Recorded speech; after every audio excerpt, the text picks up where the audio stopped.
नमस्कार, मी नेहा आतिश ढावरे तुमच्या आमच्या कवितेचे पान या चॅनलमध्ये सगळ्यांचं स्वागत करते। मित्रांनो, आज मी तुमच्यासाठी वडिलांवर एक कविता घेऊन आली आहे। छोटा प्रयत्न केला आहे, पहा तुम्हाला आवडल्यास नक्की लाईक करा, शेअर करा आणि तुमची प्रतिक्रिया ही कमेंटमधून नक्की कळवा। तर सुरुवात करूया। माय प्रेमाचा हाय झरा, माय प्रेमाचा हाय झरा, बाप मायेचा सागर, घडीभर तू थांब त्यापाशी, कळलं त्याची बातर।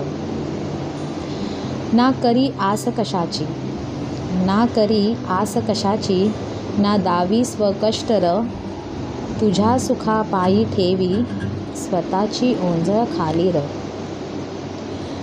उभे आयुष्य जाळीतो, उभे आयुष्य जाळीतो लेकरांच्या पायीर, बाप रूपात गड्या हा देव ठाई ठाईर। उमगते तुला माय गड्या, उमगते तुला माय गड्या, उमगते तिची धापर, लय अवघड आहे गड्या उमगाया बापर, लय अवघड आहे गड्या उमगाया बापर। धन्यवाद।